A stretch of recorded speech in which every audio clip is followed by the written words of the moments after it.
TDA couldn't even control the Oppenheimer School students, let alone whatever the old ones were. The colonel narrowed his eyes. Did you not hear what I said? The world is safe only due to the actions of the TDA. We will avert a major incursion by horrific monsters, and I expect some recognition for our brave men and women of the TDA. 2 or 3 people started clapping softly, only to stop as no one else followed suit, making Sebastian cough even harder. Colonel Charles sneered. Perhaps it's time you students realized how much we've done for you. TDA soldiers have kept some of the most powerful magical items out of the hands of terrorists, animals who mean you and your families harm. We have researched and developed cutting-edge magical weapons to keep the old ones out of our world and will preempt any future attacks by their Droxy. I think a little appreciation is in order. Again, there was silence, until one voice rose toward the back of the room. You're lying, said a girl with black hair dressed in an Oppenheimer school uniform. The old ones are coming, and there's nothing you can do to stop it. Sebastian turned around and couldn't help but grin. Finally, they were getting somewhere. The colonel looked up in shock at this newcomer, his hands gripping the podium so tightly the wood creaked. Gia, he said quietly before turning to the soldiers at the back of the cafeteria. How did she get out of her room? Remove her, now! The guards nearest Gia moved to grab her, only to fly back against the walls, stuck there as if they were on a spinning carnival ride. No, I think I'm done with all of that, Gia said, slowly walking toward the podium. Awesome!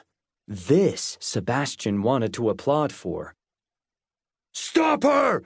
Colonel Charles shouted, gesturing at the other guards. Take her down! She is in league with the thieves!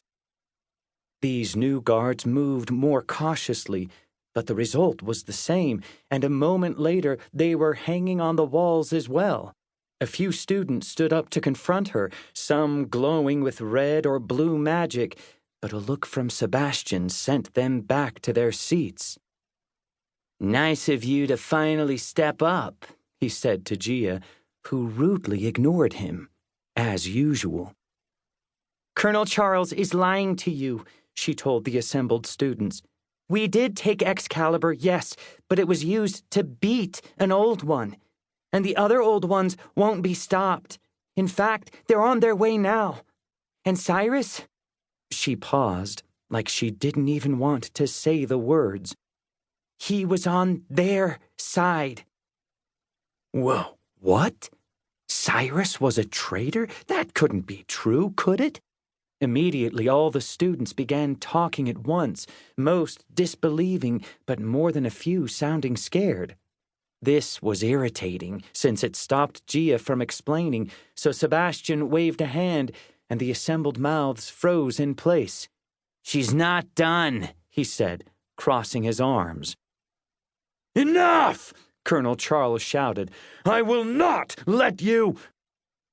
And then his mouth closed by itself as well, glowing with blue healing magic.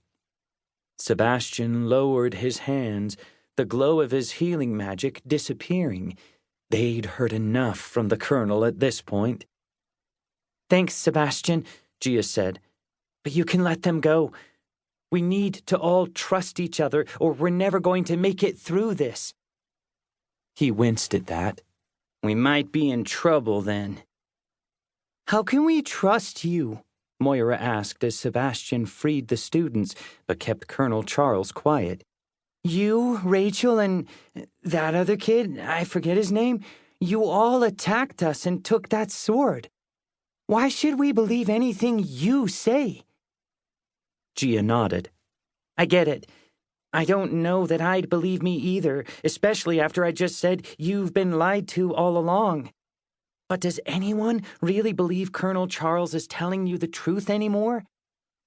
No one spoke up, and the colonel growled through his clothes. To keep listening to this audiobook, I've left you a link in the description so you can do it, at no cost thanks to Audible's 30-day free trial.